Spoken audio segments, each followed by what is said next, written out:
This episode is brought to you by Carnegie Mellon's Tepper School of Business. Want to advance your career or switch fields? An MBA from Carnegie Mellon's Tepper School of Business can help.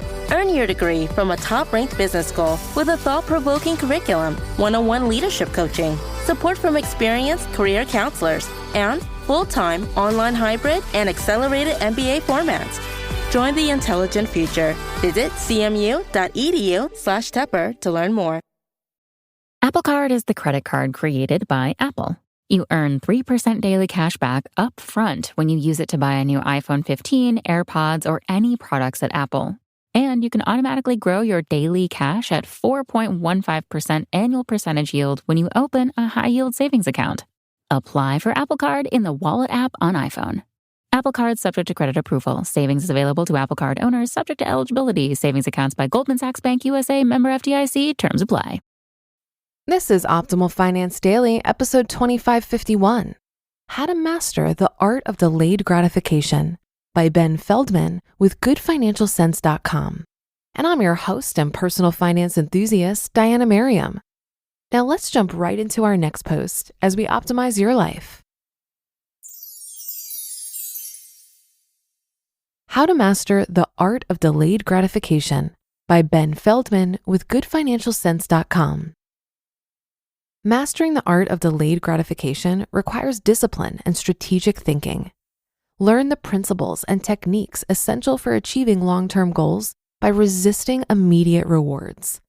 Explore these strategies to cultivate patience and unlock the power of delayed gratification.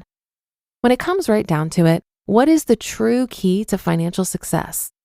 You could argue that the key is getting enough marketable skills to be able to earn a decent income, or that the key is to consistently track your monthly spending in a budget spreadsheet. Or you could even argue that the key is to learn the ins and outs of investing.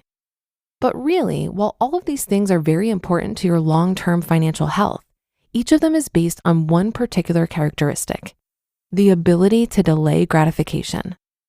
Above all else, I would argue that it's the art of delayed gratification that is the true key to financial success. While many external factors can cause financial hardship, one of the common internal factors that can result in financial difficulty is an inability to appreciate delayed gratification. If you're buried in debt, struggling to pay your car loan, or even having trouble paying your mortgage, then it's possible you might benefit from a different perspective on long-term goals. So what is the art of delayed gratification? And how can you obtain or enhance it yourself? Let's explore this in depth. Number 1, what we learn as kids shapes our perspective. As it turns out, our ideas about money, like so many other aspects of our personality, often come from childhood. The wide diversity of people out there and their wide range of living styles means it's no surprise that there are many different ways of looking at money. Along the spectrum of gratification, some of us are too accustomed to instant gratification, and others, albeit fewer of us, are too accustomed to delayed gratification. If you fall in the latter category, then your goal may be to learn to enjoy things in the moment more, a subject for another post.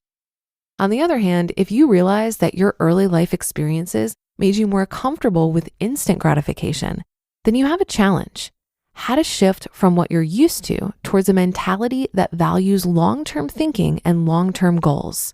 To truly achieve, at least in some parts of your life, the delay of gratification. This is not easy, but it's doable, and the tips that follow will help you do it. Number 2, what we value is what we work for, and vice versa. It's always been true that the things we value are the ones we end up working for. If you value professional accomplishment, you'll work hard to make your career a success. If you value the respect and admiration of your peers, you'll work hard to win their approval. And if you value camaraderie, you'll work to develop friendships with those around you. For those who value short-term gratification and have trouble with finances, it's therefore necessary to change your value system itself. The process begins by consciously examining your high-level values, but you also must get more detailed and look at how your values are expressed on a daily basis. For example, if you go shopping every weekend or frequently treat yourself to dinners at nice restaurants, it'll be necessary to look at the why behind those actions. Is it an attempt to reward yourself after a hard week of work? Is it your way of impressing your peers? Once you understand the reasons and the values behind your current actions, see if you can consciously begin to shift your values to a more long-term view. Number 3, imagination supports delayed gratification. In order to shift your mindset, one of the most powerful tools in your arsenal will be your imagination. That's because long-term rewards are, by definition, not right in front of you. Rather, you can only see and feel them insofar as you can picture them in your mind and create a realistic expectation of grasping them one day. And the funny thing is, you can actually practice using your imagination in this way. When you're about to drive to a restaurant for dinner, stop and begin to imagine your long-term goal. It may be having your student loans paid off. It may be having enough money to retire early thanks to setting money aside in a Roth IRA when you were younger. Whatever it is, imagine it as fully as you possibly can. Enjoy each detail of this future reward as it's projected in your mind. Then decide to stay home and make dinner using food in your kitchen rather than eating at a restaurant. With a little practice, you'll start getting the same rush of endorphins by imagining your future rewards as you're accustomed to getting instant gratification. And number 4, how to make future rewards feel more concrete. To make your imagination even more powerful, why not use a few psychological tricks? Let's say your goal is to own a home one day, but you're having trouble saving up for the down payment. Here's what you could do. Create a collage by putting pictures of homes from magazines on a piece of paper or cardboard. Place it somewhere in your home where you'll see it every day. At the same time, take an old jar and write a big label for it that says New Home Fund.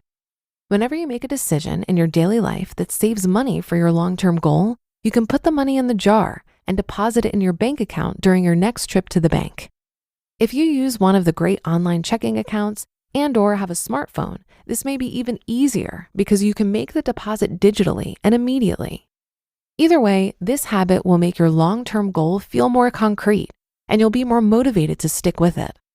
Anybody can master the art of delayed gratification, no matter what your current relationship with money may be. Final thoughts on how to master the art of delayed gratification. In the pursuit of financial success, numerous factors come into play, but one underlying trait reigns supreme: the mastery of delayed gratification. This crucial skill often determines our financial well-being. Childhood experiences shape our propensity for instant or delayed gratification. For those seeking change, transitioning to a long-term mindset is challenging yet attainable. Aligning your values with your financial goals is pivotal. Your imagination becomes a powerful ally, helping you envision future rewards as vividly as immediate indulgences. Creating tangible reminders of your objectives reinforces commitment. With practice and determination, anyone can cultivate the art of delayed gratification, propelling them towards financial success. You just listened to the post titled, How to Master the Art of Delayed Gratification by Ben Feldman with goodfinancialsense.com. Labor strikes, climate change, your beat up office printer. What do they all have in common? Come on, it's all about the money. Economics is everywhere and everything, fueling our lives, even where we least expect it. If you're a fan of Optimal Finance Daily and are curious to learn something new and exciting about economics every week, I recommend you listen to the Planet Money podcast from NPR. Planet Money is a different kind of world where the complex economy actually makes sense, where human stories supersede abstract theories. For example, credit scores may sound complex, but Planet Money can give you simple tips so that you can make better financial decisions. And Planet Money also answers some of life's burning questions, like, will AI take over our jobs? And why are Christmas trees so darn expensive? The Planet Money team lives to tell a good story in around 30 minutes. It's econ for the rest of us. Tune in to Planet Money every week for entertaining stories and insights about how money shapes our world. Stories that can't be found anywhere else. Listen now to Planet Money from NPR, wherever you get your podcasts. It's time to say goodbye to hold music And say hello to fast customer support with Service Cloud. With trusted AI and data working together, you can skip long wait times and deliver efficient, personalized service right away, all while keeping support costs low and more customers happy. Reimagine your customer support with the #1 AI CRM for service. Learn what's possible at salesforce.com/products/service. I think another way to flip delayed gratification on its head is to recognize the benefits you can get right now. Not spending money on luxurious material possessions offers me a lot of peace of mind right now. Because I don't own a lot of expensive things, I have less things to clean, maintain, and protect. And anything lost, stolen, or damaged is really easy to replace. Furthermore, by front-loading all of my retirement savings during high-earning years relatively early in my career, I can take the foot off the gas in my 30s and enjoy working less. Those benefits are happening right now. Same goes with keeping my overall expenses as low as possible. This allows me to work less and spend my time doing things I really enjoy. I'm not sure delayed gratification works well for me. So if you're in the same boat, I hope considering all the ways you can benefit from spending less and investing more now is helpful. And that's a wrap for another Thursday show. Have a great rest of your day, and I'll be back tomorrow as usual, where your optimal life awaits.